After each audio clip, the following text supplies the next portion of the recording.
Welcome to the Mind Muse podcast. I'm your host, Christie Turley, and today Wes Schaeffer joins me. He is an expert in sales. He says he rehabilitates salespeople and trains their managers. And he's the author of 2.5 books on sales, marketing, and entrepreneurship. He's the host of the Sales podcast and the CRM Sushi podcast, and he's helped over 5,000 of the world's top speakers, authors, coaches, and sales professionals to achieve miraculous growth. So join me in welcoming Wes. All right, welcome, Wes. Thanks for having me. Good to see you finally. I know, it's been years. We've known each other. So it's good to chat. I'm glad I caught you in a moment of weakness and those 14 other people had to cancel and you were able to squeeze me in. So that's, yeah, whatever it takes. Beggars can't be choosers. Oh, please. We're in for a ride here. He's such a joker. So Wes, you call yourself the sales whisperer. What does that mean? Why do you call yourself? Doggone right I do. I got the circle R thingy to prove it. If you send I saw that. If you send the government like $800, they'll give you a circle R thingy too if somebody else hadn't claimed it already. I'm just saying. That's right. But did you put the TM first before I think you really had the rights for the R? I think I did. And actually my old logo, it still has the TM on it. I just didn't feel like giving. Right. I didn't. Because a friend of mine, she's in marketing. She does promotional items and all the setup. Like I got to pay like an extra fee for the little R. Like who the hell even knows? But anyway, it's right. Well, it's all marketing, right? It's a game. On all my digital stuff, it's the R circle thingy. But you know what? So funny story.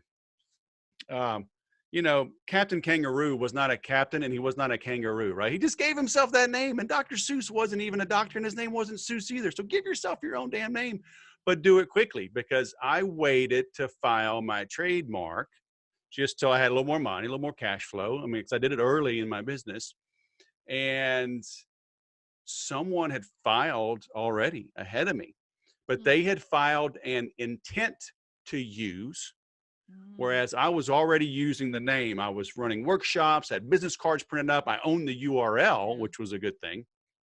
So I had to pay like an extra $400, I think, for the appeal or whatever. It took an extra, took an extra amount of time, but I eventually did win it. And this guy was like a professor somewhere in Michigan or something. So it's like, we agreed to let him use it like locally or whatever, but that was years ago. So claim your stuff, right? I agree. Yeah. I think, I have a little circle R on Thrive Marketing as well. And, I did it in the beginning, which I'm so glad. There's so many like Thrive names now, and I have to say like the original because it was 2004. But I have had to contest like other people using it, doing cease and desist. And I so if you're going to claim it, you actually have to defend it too. You do. I message people all the time. I'm nice about it. I'm like, hey, I hate to do this, hate to be a jerk, but my attorney says if I don't have documentation asking not to use it, I could lose it. So would you mind not using that name? And I haven't had any problem. Yeah. Well, I like it. You just own it, and you're an awesome salesperson. So, you say it, so it must be true. Well, it must be true. And here's the third party proof, right? So, you say that salespeople need hugs. Why is this? Hey, we all need hugs. We all need hugs. I gave a talk a while back, and I've got a blog post, and it was, the full title was, why do celebrities do drugs and why do salespeople need hugs? And because like you see celebrities like overdosing, you're like, what's going on? They have the world, Prince, right? Whitney Houston, Jim Morrison, right? I mean, all of them, Michael Jackson, like, what the heck? What the heck? Right. And it's the same reason salespeople need hugs. They feel as though they are not good enough. They feel like they're not complete. And salespeople, we hear no a bunch. Right. And so, and there's a fine line with everything. There's two sides to every coin, right? Good old Miller Lite. I don't know if you're old enough to remember, great taste, less filling, right? There's a caveat there's the trade-off there. There's the dog. So you got to encourage your salespeople, but you can't coddle them. Okay. And so finding that balance between, the carrot and the stick. But ultimately, when you look at network marketing companies from whatever, you name it, Amway to whatever, why do they continue to exist and grow and people attend? And if you ever notice in those things, there's not like, one or two levels. There's like 87 levels. It's so true. I'm a ruby, Keep silver, them diamond, motivated, right? platinum, titanium, brass, knuckle wielding, copper. Oh, good for you. They get promoted damn near every meeting, Mm-hmm. right? Jenny Craig, you have to show up and get in front of everyone and get on that scale. It's negative if you don't hit your goal. It's positive if you do. But the accolades, the encouragement, the ongoing, it's like little baby steps, right? But if you look, like a plane flying with GPS is literally off track the entire flight. It's the winds are blowing it, whatever. It's always off track. It's always adjusting. Mm-hmm. So we need to Point. be constantly like slapped back on the track, hugged back sometimes to stay on course, stay the path. But it's got to be constant. And if it's constant, if it only has to be a little, Mm-hmm. right? A stitch in time saves nine. So encourage, let them know that they're good enough, they're smart enough, and doggone it, people like you, Mm-hmm. So encourage your people and keep them going because sales can be a tough, hard, lonely road. Yeah. Well, that speaks to human nature too. I think, who was it? Tony Robbins that said that pretty much everyone on planet Earth has this thing where they don't feel like they're enough. Right. And salespeople, I mean, there's definitely a personality type for a salesperson, right? I mean, they can be all different types of personality, but is there like, is there something like, have you ever read that book, The Five Love Languages? Sure. Yeah. So there's like words of affirmation, would probably be huge with salespeople. Yes. I mean, what are some of the Maybe. common things that you've seen besides hugs that they need in the promotional ranks? But what are the things, how can we keep them motivated? Well, everyone is a little bit different, right? But salespeople, the nice thing with salespeople is that we know definitively who the number one salespeople are in any industry, in any region, any company, any time period, right? If I ask you who's the best architect, who's the best massage therapist, well, I don't know. How do you judge that? Like who charges the most? Who has the most reviews on Yelp? Okay, maybe. But I don't know. Maybe they give them wine and beer when they give them massage, and they're really not a great massage therapist. They're just a great marketer. Mm-hmm. But salespeople, we know. I can call up Ford and say, hey, who's the number one Ford salesperson in Southern California for the last 3 years? They have that, right? Oh, do you want total units, new units, used units, total volume, gross margin? They have that. Measurable. Mm-hmm. It's measurable, right? So you can test those people, and they have been tested for like literally 50 or 75 years in North America and Europe. They've tested people. So they have these profiles of like, what are top producing salespeople? What do they have in common? And it depends on the sale. Mm. So There's like high different, ticket yeah, high versus network ticket, low marketing. ticket. Is it a one call close? Is it a complex sale taking months or even years? If you're selling Boeing aircraft, right, to the Or custom military, yachts, like one of our custom, clients. Yeah. yeah, it's going to take a little while. It's not a one call close. So is it inside sales? Is it outside sales? Is it tangible? Is it intangible? Like we sell software for businesses, right? You can't touch it. It's like, send me some money and write a check, put your credit card, hundreds of dollars, $1,000 every month, and you're going to have some software. What? So the key attributes in those salespeople are all going to be a little bit different, but they have been tested. They can be measured. There's always outliers, of course, but you're running a risk when you hire someone that doesn't fit the ideal criteria. So Okay. So what are some of those assessments? This is super interesting. I love personality profiling. What is the best one for the salesperson? yeah, and there's not a best. I mean, there Or you the got to best see. few? Yeah, well, there's the old reliable, the DISC, the Myers-Briggs, and whatever. I work with a guy who has a 1-year guarantee on replacing salespeople, Oh wow. and he uses different, like there's like trimetrics is a iteration of DISC and whatever, but he's taken kind of all of them and just applied like the human touch to it, his own decades of experience to find what really ticks, but, and all these tests vary, right? Tony, you mentioned Tony Robbins. He used to have a free one. Now I think it's only $10 or $15. Any of those are better than nothing. Right. Okay. Some of these can run hundreds of dollars. If you want the results, if you want the results on the person, if you want a report on how to engage with that person, if you want consulting along with it, you're going to spend thousands of dollars.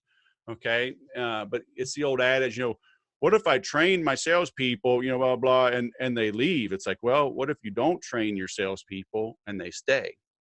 Exactly. Right.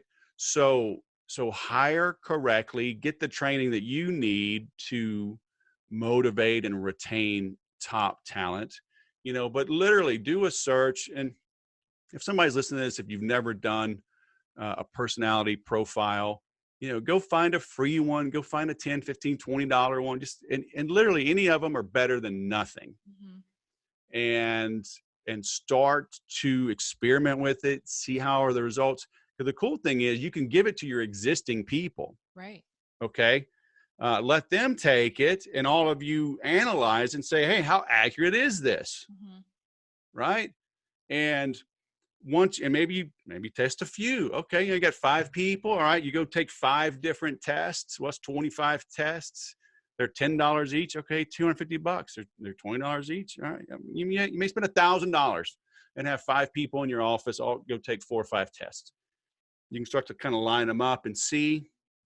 But remember, the marketing person's profile doesn't matter for the salesperson position.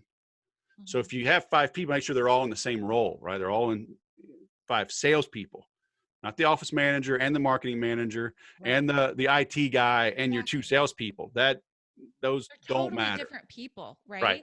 Right.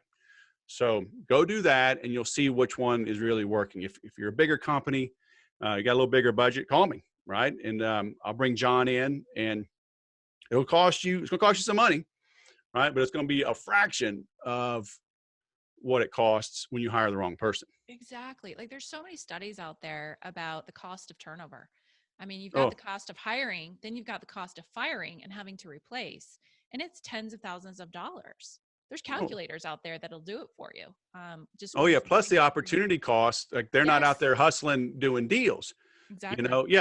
I've seen it anywhere from like 3 to 5x of their total targeted earnings, right? So if you hire a salesperson, you pay them a base salary of even like low at 40 grand, but 60 grand in commission. So 100 grand. Well, if you're paying 100 grand, then hopefully you're making 200 grand or 300 grand, on that person. Right. So if they do half of their sales that they should have, so not only did you spend the 40 grand plus the office, everything else, they didn't close, 20 deals that would have generated a couple hundred grand for you. So it's a big deal, to get the right people on board.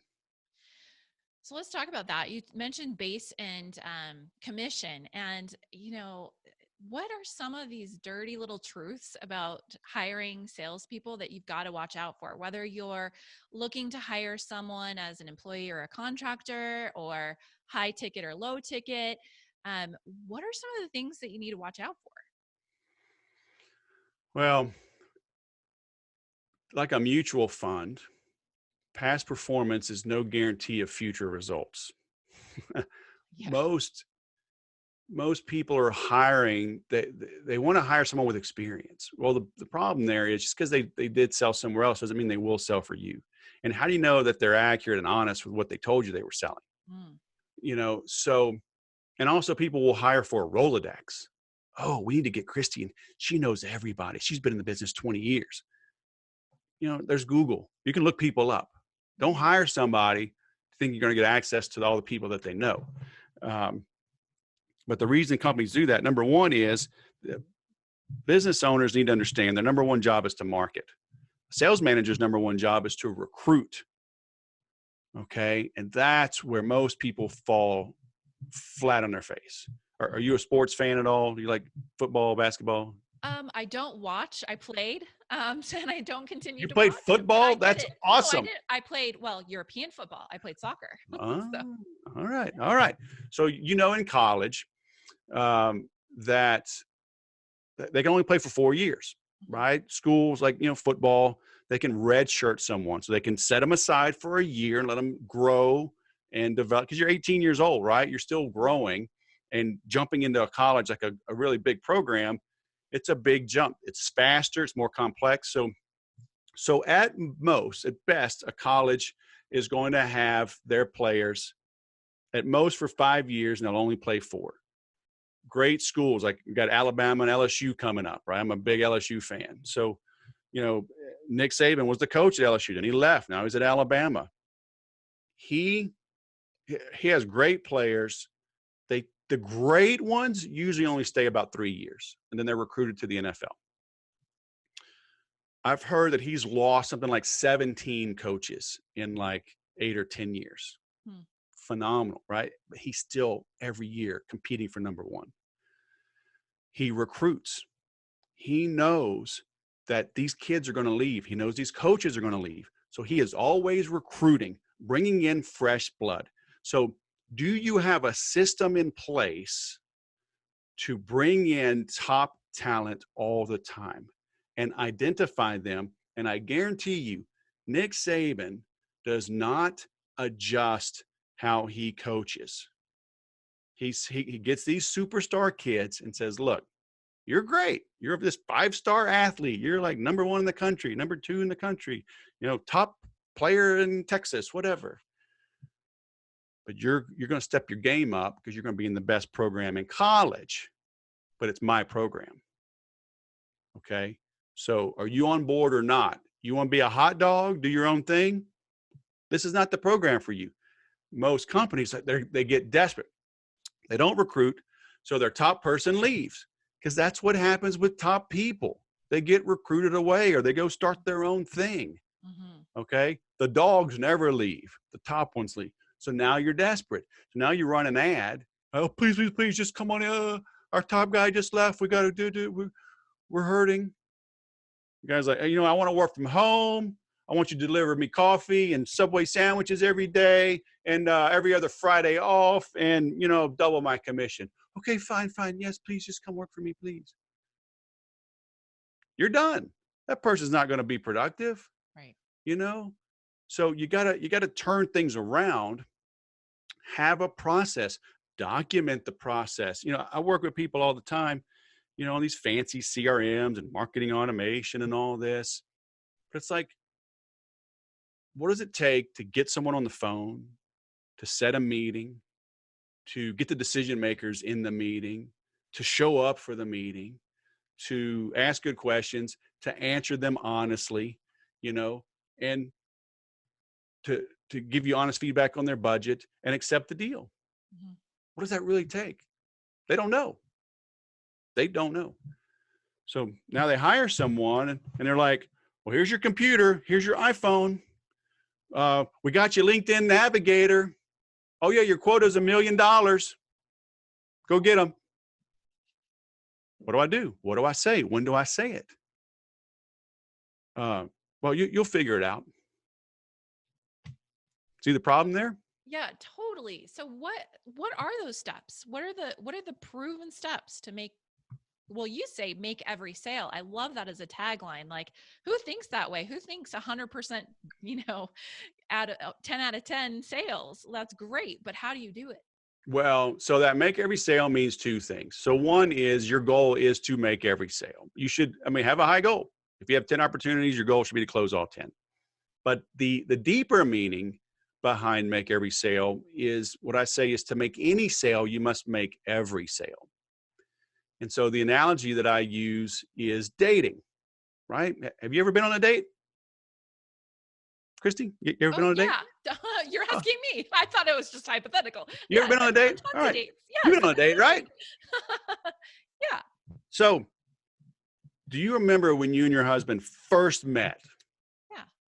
All right. So tell me, did y'all know each other from school, or was it business? Was it a bar? What Actually, was it? we did. We ran into each other at age 22. We had been on one date at age 17, and we had met each other like age 15. Okay. Yeah.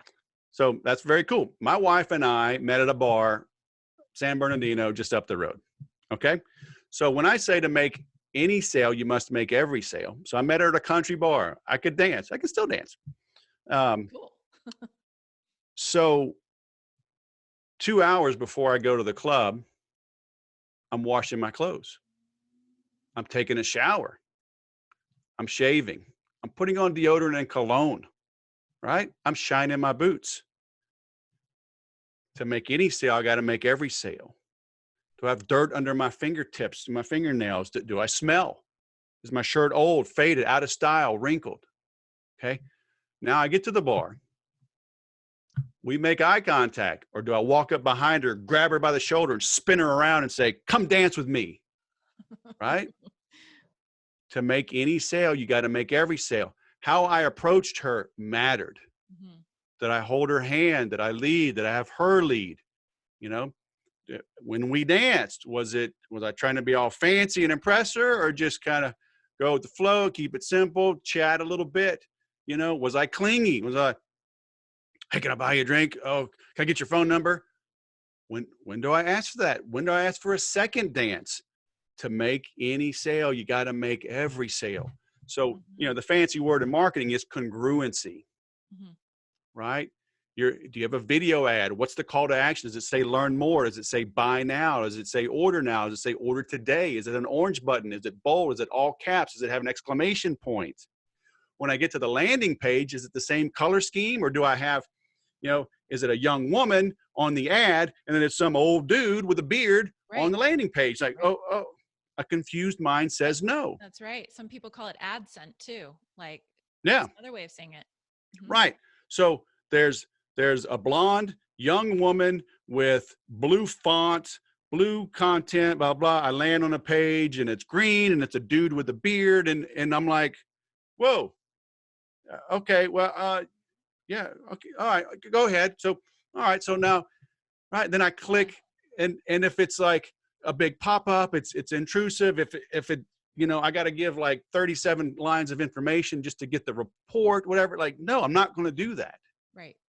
Yeah, it Okay, has to so look and feel the same so it's feeling comfortable. Even after you make the sale, if you want to keep making more sales, right? It's like there's been a lot of sales that, things I've purchased where it looked all fancy and great at the beginning. You buy it, and then like the customer experience is horrible. yeah, that's why I say make any sale, you got to make every sale. And I love that. great salespeople look at, like, what do I have to do to make the fifth sale? Okay, Yes. rookies take the money and run. Hmm. Okay, but we've all had chargebacks, we've all had refund requests, we've had negative reviews online, or we just have a happy, satisfied customer. Hmm. If your customer is just satisfied, it's you're not going to make the next sale unless you have a better price or whatever. They're not ecstatic. They're not loyal yet. Yeah. So what are you doing to make sure that you sell through, like soccer, right? When you didn't just kick the ball and stop, right? You kick through the ball. Hmm. Baseball, you swing through contact. Golf, you swing through impact. Boxing, right? Punch through their face, so you go through contact. Selling, you got to sell through the conversion, through the close, Hmm. right? To make sure that it sticks. Then things start to get easy. Then you get referrals, you get testimonials. Things get a lot easier. I love that, the selling through, and even that's something that you talk about a lot, or not you personally, but in the world of wholesale, even you can sell a bunch of product to a retail company, but they still have to sell it through. You still have to Right. support Yeah. it. So or you get a bunch of product back. So no matter what industry you're in, I love that selling through. Amen. Brilliant. So, are there like certain steps for someone to go through Or is it just this general concept of thinking about it like dating and selling through? Well, I'm from the South. English was an elective. Okay. So I keep it really simple. And it's just A, B, C, D, E. Mhm. Right. Instead of, you heard of pipelines and funnel, right? Funnel hack, Oh, sure. Oh, I hate that word. you know, and those are okay as a concept, keep your pipeline full, fill the funnel, and that's fine. But it's not as a standalone, because the problem with those is that they're one direction, Mhm. right? The leads flow in one direction. The funnel flows through one direction. Mhm. The reality is it's a cycle. It's connected, Mhm. right? So imagine, just take a clock, take a circle, whatever, and have connecting arrows around it. Mhm. And at the 12 o'clock position is the A, it's the attraction. What are you doing to attract people to your place of business, to attract people to your trade show booth, to your website? Mhm. Okay, so you got to get them there, but then you also have to offer something that's attractive enough that they identify themselves. Okay, I had a client for many years, and they own a bunch of fast food Mexican restaurants here in Southern California. And they were fine, family owned, growing, 4 or 5 locations, but they had no information on their people, right? And so there's all kind of opportunities to upsell, right? Super Bowls, graduations, whatever. I mean, there's always something you can cater, whatever. But they didn't have their info. Right? It's a fast food joint, you know. So we came up with a burrito, on your birthday club. So, hey, you want a free burrito? Sign up for the club. Because what's going to happen on your birthday? You're not going to come eat alone. You're going to bring somebody, Right. right? So, and whatever, it's half price or a free burrito with a drink, whatever. You're going to bring some friends. So we created that. So now they've opted in. They've identified themselves. Now you bond with them. So attract, now put maybe at the 3:30, 4 o'clock position to be, right? You're you're bonding with these people. Multimedia, multi-step. You can opt out of a text message with stop. You can opt out of an email with an unsubscribe. Okay. You can't opt out of a postcard, True. right? So get everything that you can on a multimedia, multi-step. So now you sign up for your birthday, right? Let's say it's January 1st. Okay. So do I have to wait a year to stay in touch? No, I got your info, right? What happens in February? Hey, show your love for your loved one. Get them a Valentine's Day burrito, right? I mean, I don't know. Get creative, right? You got a St. Patrick's Day. It's like, you know what? Little known fact about St. Patrick's, he loved tacos. Show your love for St. Patrick's Day. You know what? Lettuce is green. Come eat some tacos on St. Patrick's Day. I mean, be creative. You can stay in touch, right? So your birthday's in January. Well, all right. So let's do something in June. Hey, it's your half birthday. Mhm. So now it's half price off any entree in the month of your half birthday. So get creative, right? Multimedia, multi-step. Now they become a customer, a client. You get the cash. Okay. So the close. Mhm. That's just really the beginning. And it's the halfway point now of the full relationship. But now things have started getting serious. They gave you money, but it's just like a wedding, right? When you and your husband said, I do, were you done? Or was that really the beginning of the relationship, That's right. right? Yeah. That's the beginning of the real relationship. Everything else, you're just kind of trying things out, to be honest. I was engaged once before I met my wife. So, and I remember my dad, total sidebar, right? But I met this girl. I knew her from high school. We lost touch. We ran into each other in college when I was at grad school. We got engaged pretty quick. And my dad was like, you're not married till you're married. I was like, well, that's a fine how do you do? But he was right, right? We weren't married till we were married. So anyway, so the cash, the conversion, the close, the client, the customer, Mhm. boom, you're halfway, A, B, C, D, E. Now Mhm. you deliver a wow experience, right? You delight Mhm. that customer. This is when that's the baker's dozen, right? You order 12, they give you 13. People order software from me, I'll mail them a book. They order a book, I'll send them a CD with it, like things they don't expect. Mhm. I know, well, that's cool. Yeah. Right. And so, People love surprises. and it That's doesn't have to be crazy. There's a company, remember Jabra, the headset company? no. Um, I was in that space for a while. They got bought by another company. Um, but this company would, when you ordered your headset and stuff for your phone, they include Rolos, the little chocolate, Yeah.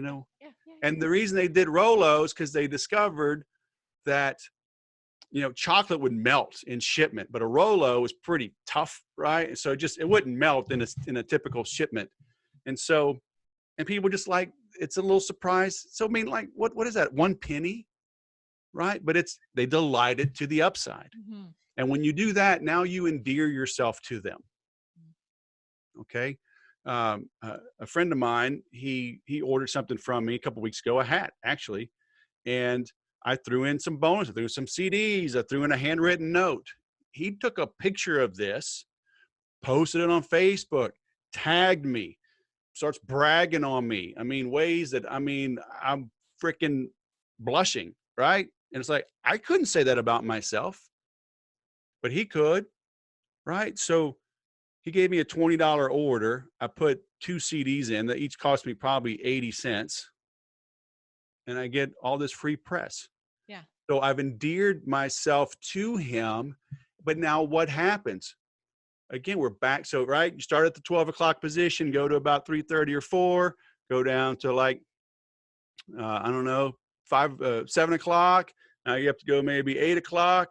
Endear, you're back to the attraction. Mhm. Chris made that endearing post about me. People now go to my website. I'm attracting birds of a feather, Mhm. right? People that know, like, and trust Chris now go to my website, Right. expecting to see great things. Their guard is down at least a little bit because Chris had visual proof of what a great guy I am. I can't tell him I'm a great guy. He can. Now the attraction is that much easier. Oh, I see that. Oh, let me get that report. Well, Wes is a good guy. I'll give him my name and my phone number. It gets Yep. faster and faster and faster, right? So that's why it's a pipeline is part of it. A funnel is part of it, but it's Right. deeper, Right. right? It's More cyclical. It's holistic. all connected. Mhm. Yeah. I love that. And I totally agree. Totally 100%. That's great. Okay, so is the customer always right? Is that a trick question? Nope. That's a good question. No, because we're not always right. I mean, and you got to fire some customers sometimes, right? Holding on to anyone that's abusing you, mistreating you, not paying on time. I mean, our number one job when we're prospecting, right? So a salesperson's number one job is to prospect. It's not to sell. And people are like, what the hell are you talking about? I can't force you to buy from me, right? But I can force myself to wake up early, to exercise, be in shape, be in good physical health, good mental health, get to my office early, get the computer turned on, have some goals, make some calls, send some emails, go visit some people, go to some trade shows. I can put myself into position because now if I say the right things and do the right things with enough right people, the word will get out and the right people will find me Mhm. because now I'm disqualifying.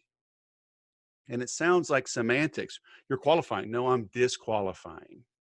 Great salespeople disqualify their prospects. Okay. And the great example is an attorney because you'll see, have you been hurt on the job? You may be entitled to compensation. Call the law offices of the Sales Whisperer. First consultation is free. That attorney's not selling you, right? So here comes Christy, got her whiplash collar on and a cane, and she's walking really slow. And so you I ease you down the chair, and now the law offices of the Sales Whisperer turns the tables and go, Christy, tell me about what happened. Oh, I got hurt at work. Were you high? Were you using drugs? Were you drunk? Have you ever been arrested for a DUI? Have you ever been fired for using drugs? Right? They're going to pepper you because they're taking this deal on a contingency, right? That attorney is disqualifying you 100%. They got to know. Are you lying to me? Are you a drug addict? Are you manipulating? Have you been embezzling? Were you sleeping with the boss and now you're doing this to pay him back? I mean, they got to know. Mm-hmm. So as salespeople, we're doing the same thing. You know, not that brutal, right? But I turn things around. People are like, oh, you're the sales whisperer. Can you train my salespeople? And they expect me to start doing a dog and pony show. Oh yeah, I got virtual and I got CDs and I got books and I can come on site and I can be there at a moment's notice. I'll go to trade shows with y'all. I'm full service. Call me anytime. I sleep with my phone. Good luck with that. Right? They say, can you train my salespeople? And I go, how do you know you have salespeople that are trainable? Hmm. That's what we want to do. I want that response from my prospects. Oh, wow. I've never been asked that. I never really thought of it that way. I've never been asked that question. You know, I mean, it's a good question. Right? Our job is to ask questions that the prospect can't answer. Yeah. Right? You have kids, right? Yep. They ever been sick? Yeah. You ever sat at your computer till midnight or 2 a.m., Sure. 3 a.m. on WebMD or Facebook saying, what is bilirubin? What's the white thing they get on their tongue? Your kids had that? Mm-mm. You get some kind of little pasty. I don't know. My wife is like, it's like no big deal, right? But when you see it, like you freak out. Yeah. You go look for answers. You can't find the answers, right? Why does my baby have a rash? Why is my baby colicky? Why won't they keep down any food? You know, they've been sick for so long, blah, blah, blah. When you can't find the answer, you go seek the expert. Mm-hmm. You make the appointment, you go to urgent care, you go to your pediatrician, right? Because you can't find the answer. Right. If your girlfriends, if your mom, if your sister, if your favorite aunt, whatever, oh, you know what? It's jaundice, new babies get it, no problem. Nurse them, put them in the sunlight. It'll be gone in a week. Oh, okay. I don't need to go to the doctor. No, you don't have to go to the doctor because you found the answer. Our job is to ask questions they can't. If you have an answer to my questions, why do you need me? Right. And, you know, I use this example all the time with women because y'all are smart enough to go to a doctor regularly. Men don't do this. I'm going to assume you have a doctor you've seen for more than a couple of years. Is that a safe bet? Yeah. Okay. Do you know this doctor well? No, not How that long well. have you gone? How long have you gone to this doctor? Well, during 2 pregnancies, I got to know my doctor fairly well, but I can't say that like we're friends and like, you know, we know each other's secrets or anything like that. That's fine. That's fine. But so how long have you known this doctor? Couple years. Okay. You had a couple kids in a couple years? Pretty much. Well, yeah, they're 21 months apart. Nice. Our first two are 360 days apart. Oh, wow. That's crazy. All right. So you've known this doctor a couple of years. It's safe to say this doctor has seen you, all of you, right? Pretty much. So the doctor is comfortable with you being in an uncomfortable position, literally, right? True. The doctor is not worried about how you feel. The doctor's like, you need to be here in this position, blah, blah, with this instrumentation, because I got to do my job, right? Mm-hmm. You trusted your doctor not only with one baby, but with 2, right? Right. Mm-hmm. And with future checkups. Uh-huh. Yep. And you're probably going to continue seeing them for the foreseeable future. Mm-hmm. Yeah, probably. Okay. Where did he go to college? No idea. Where did he go to med school? No idea. Where did he do his internship? Don't His know. Residency? I don't Does he have GE or Siemens MRI machines? Right? No idea. Right. No idea. You don't care. I mean, I think at the beginning I went to the site and looked at the bio and I was like, okay, chose my doctor, looked at reviews. That's pretty much it. But I didn't That's see it. the certificate. No. But once you met him, Her. Mm-hmm. you were put at ease, right? Yeah. Your intuition, whatever, like, okay, congruency, the accent. maybe you got a recommendation. The website checked out. The staff was polite. The office is clean. Her Yeah. bedside manner. Okay. Yeah. You felt fine, And right? I've definitely fired a doctor before too. Like when, yeah, when I didn't Right. like the experience. Right. Right. But it was the experience. It wasn't any of the qualifications, Right. none of that stuff. Right. Right. And you trust the doctor's competency by the questions that she asked. Mm-hmm. What's going on, Christy? They look at your chart, age, height, blood pressure, blood panels, blah, blah, blah. What's your family history? Anything going on? Anything I should be worried about? What do you do for a living? Mm-hmm. On and on and on. Right. You having any problems, any discomfort, any allergies? All right, lay down. Let me check. Eyes, ears, blah, blah, blah. Right. Okay, here's what I see. Here's what right? And how she conducted herself, you're like, I trust this person not only with my life, but with my baby's life. Right. She didn't say, okay, well now, what's going on with the amniotic fluid and the umbilical cord and the placenta? I mean, Right. didn't get into that. Right. But that's how salespeople do it.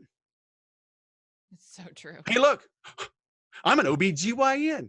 I've got the newest General Electric equipment. We replaced the Siemens because this model is 32% more efficient and it's got more X-ray pulses and gamma rays and blah, blah, blah. And you know what? We sterilize our equipment to 297 degrees. And you're like, oh, what? I'm going to go deliver at home. That's how most salespeople sell. Right. Ask questions that they can't answer. Okay. And things are going to get much easier. I love it. Yeah, because these are questions like people's brains are wired. Like they have to know the answer. Like you have to close a loop. You can't just keep a loop open. That's why people are binging on Netflix, because there's a cliffhanger and they've got to know what happens next. And so I think that's so brilliant, Wes, because you can't unask the question either. Once someone asks you the question, you've got to know.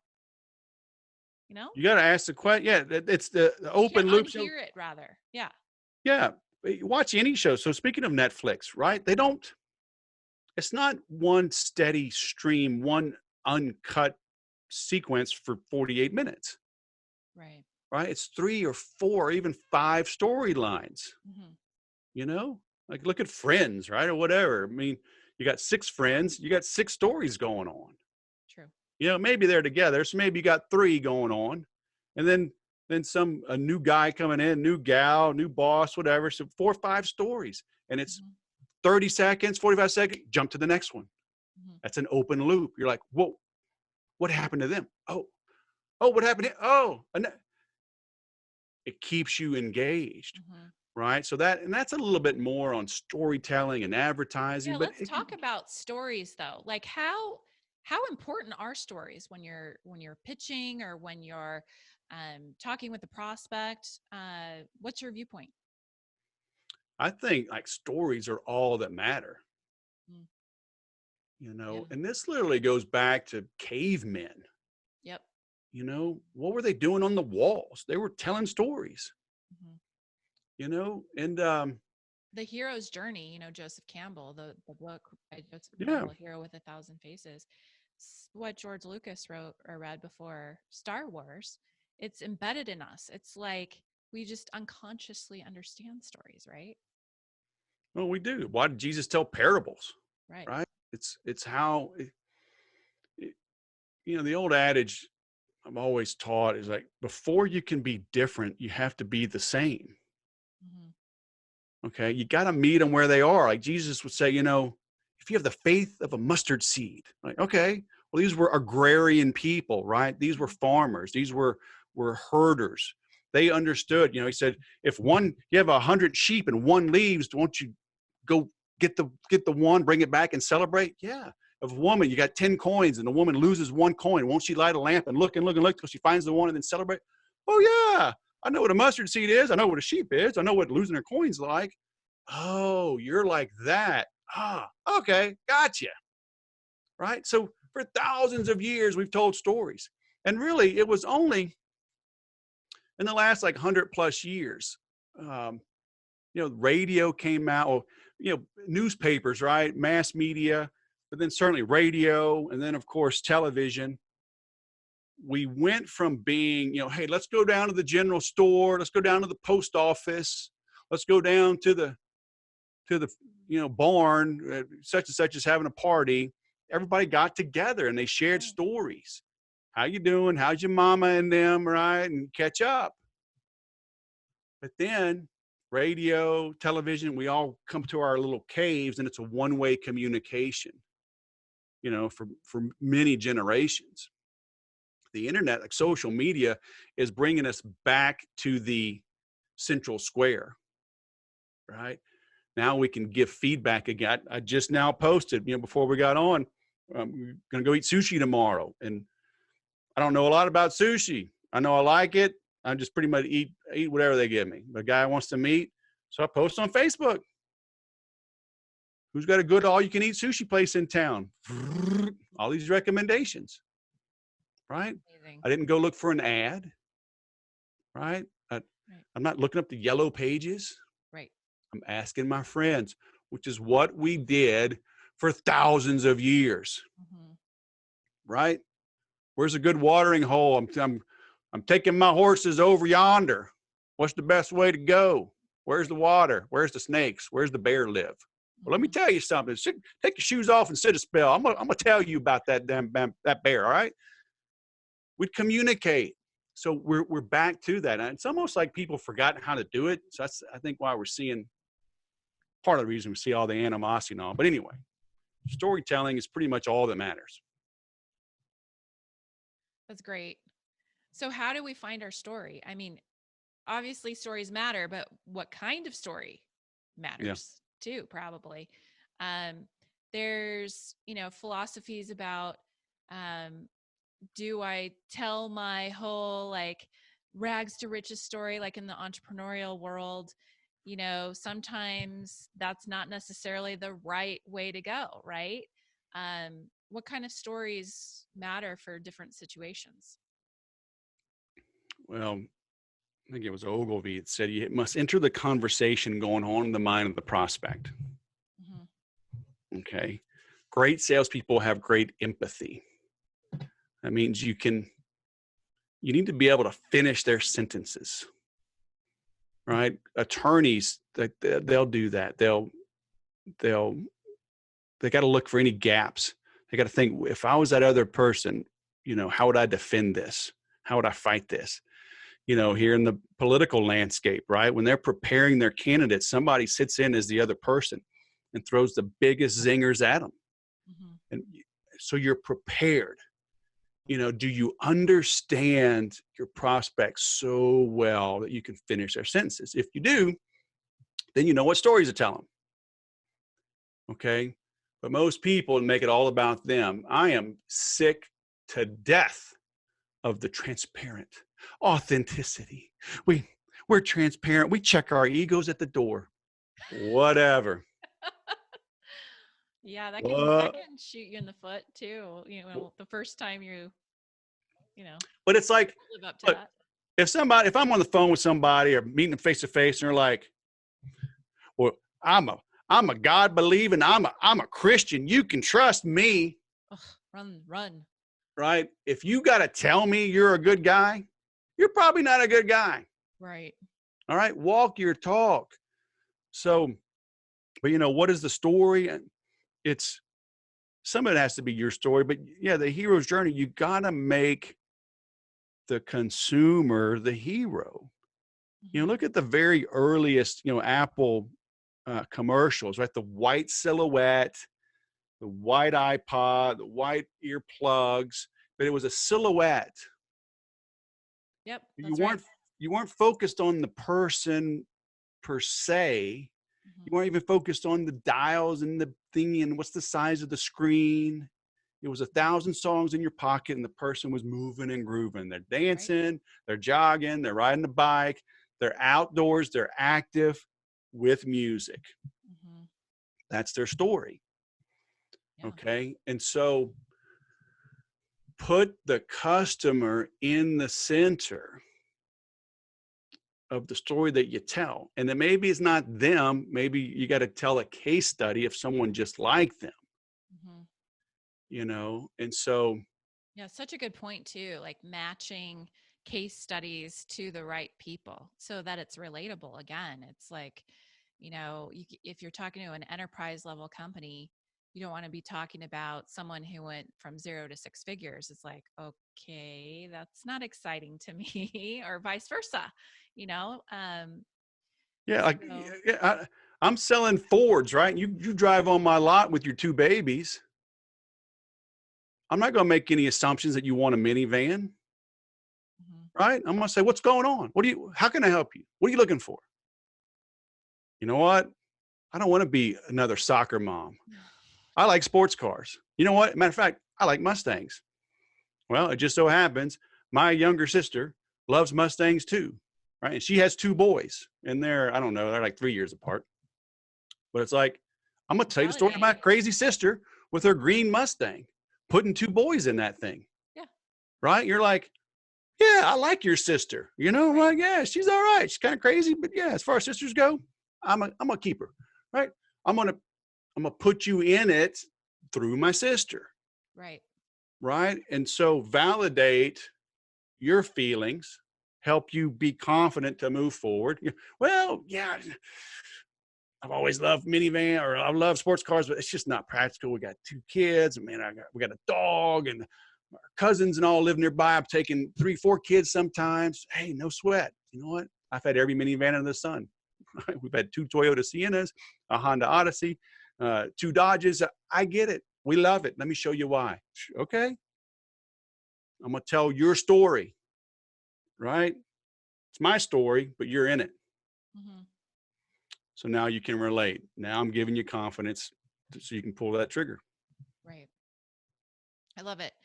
So let's switch gears a little bit. I'm curious about something because I get this question all the time. Being in marketing, I hear this from my clients all the time. Is it possible to outsource your sales team, or is it more prudent to hire internally, or does it matter? No, it matters. You can outsource it. Um, there's pros and cons to everything. But going back to what we were talking about before, people they hire a salesperson, they give them their quota, they give them a phone, they give them a LinkedIn Navigator account and think that's all they need to go sell. If you don't know exactly what's happening and how to make sales happen, then you are at the mercy of the market. Okay. And I say this all the time. If I'm speaking with a solopreneur, they're here local, they're just ramping things up, a couple of employees, they're doing, 350,000 in revenue right now. Okay. Maybe I have a $4,000 coaching program I'll help them with. Hmm. Right across the street is a 10-year-old company with 50 employees, 18 million in revenue. I might charge them 50 grand for doing damn near the same thing. Now it'll take a little more time. There's more people, there's more moving pieces and parts, but ultimately I'm just helping them sell better. Hmm. Right. So am I ripping off that $18 million company? No, I don't think so. Right. Maybe, What maybe is not. you? Probably not. Right. It's all a matter of what's the ROI, Hmm. right? If that $18 million company has a $2 million problem that I can solve for $50,000, Exactly. okay, and that's what it takes to get my interest because it's more people. I'm going to field more questions. It's going to wear on my own patience and just to keep me interested. That's what I got to charge. But the ROI is there. I charge the guy $4,000 and maybe they only make $50,000 more. That's still 12x, Still a deal. right? Still Still 12 and a total half, time 12 too. and a half ROI, Yeah. right? Um, but, yeah, yeah. So, so you got to know what it takes to make that sale. Because otherwise, maybe you can get that person for $4,000 instead of 50 grand. Hmm. But if you don't know, you're just like, yeah, man, just help me sell more. Like, Yeah, okay, it look, really boils down to knowing your numbers too, you well, know. yeah, A lot of exactly. You got to know your margins, but you got to know what does it take. Okay, look, this is a complex sale. It's going to take 20 touches. It's going to take an average of 6 months to get your foot in the door. You know, an average of 2 years to really penetrate the company and hit multiple divisions and grow this into a signature account. Okay, great. You know, but most people, they just don't know. They're like, look, we make these like cool little LED thingies and like they're used all over the place in boating and flag football and football stadiums, and they're used in iPhones, and we just need to sell more LEDs. Okay. You want me to just do some research and figure it out? Yeah, if you could. We're just really busy with R&D over here. And okay, you know, I'm gonna charge you a couple $100,000 to make that happen. Whereas if it's like, why does McDonald's continue to grow despite having a 300% turnover in their staff? Right? They're hiring pimply faced, hormone raging teenagers. Right? They're stealing their food. You know, they're calling in sick, uh, and they quit after 4 months. But McDonald's continues to grow because they have a system. Right? Do Yeah. you have that good of a system for your sales? People think selling is all art, you know, and it's not. Selling is scientific and predictive and prescriptive as making a Big Mac. But people don't take the time to analyze it and document, you know. So the entrepreneur just does things by default or out of necessity, and they figure out what works, but they never analyze it. You know, that's why it's tough to scale. You got to get somebody from the outside with fresh eyes that's detached, right? I bet your doctor, your OB, she probably doesn't deliver babies for her family, No. right? Most surgeons, like, they won't work on family because they can't be neutral. They Right. can't be detached. Okay. When I walk into that manufacturer, that restaurant, whatever, I want them to do well, but I'm not going to live or die if they do or they don't.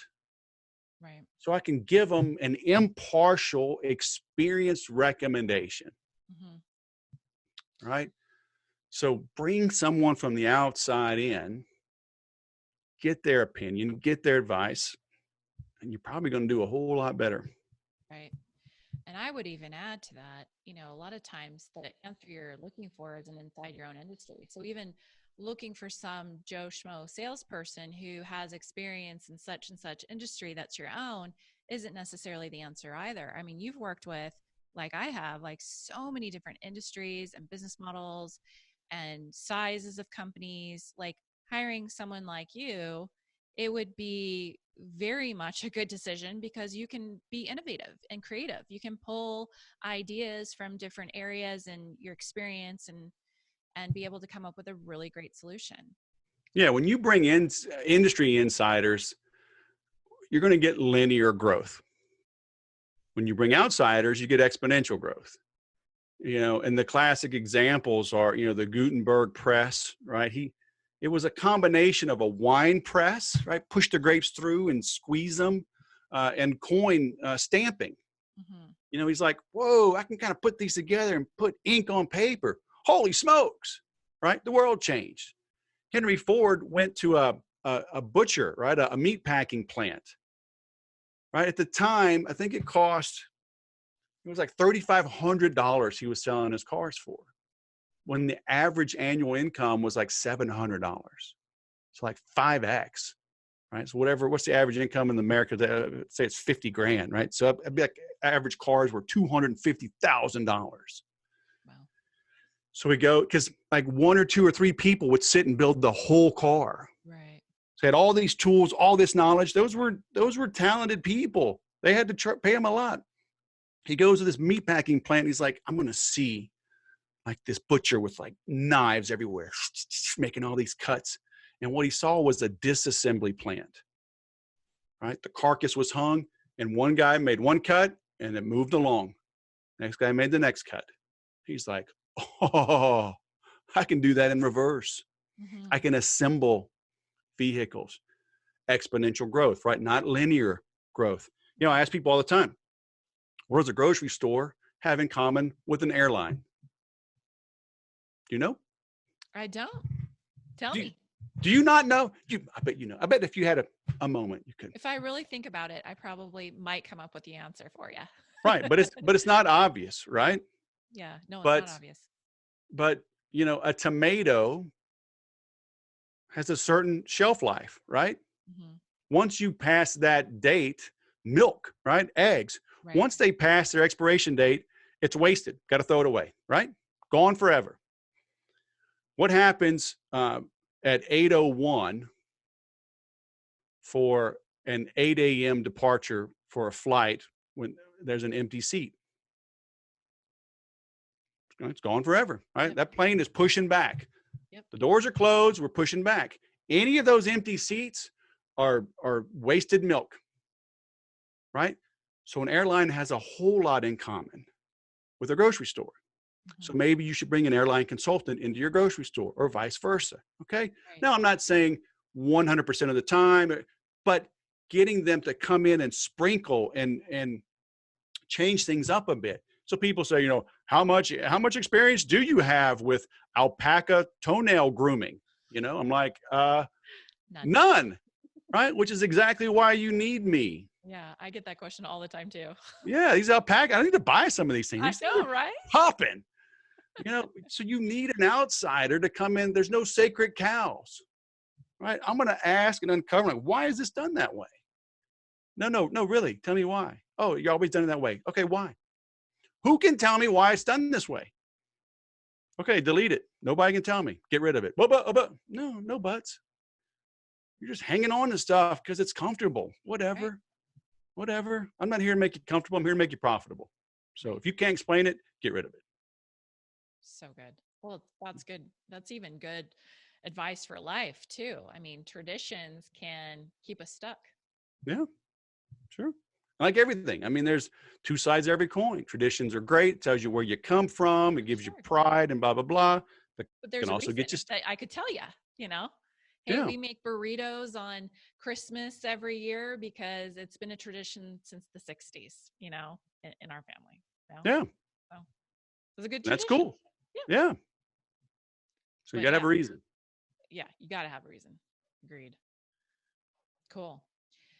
Wes, this has been awesome. How can people find out more about you, get to know you, learn how to work with you?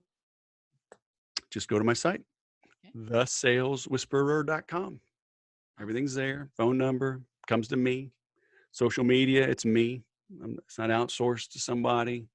So if you get some crazy response, I can't blame it on an intern. So hit me up. And I've got all kind of resources on the site, you know, free reports, CRM quiz, all kind of things. So, you know, 410 episodes of the Sales Podcast.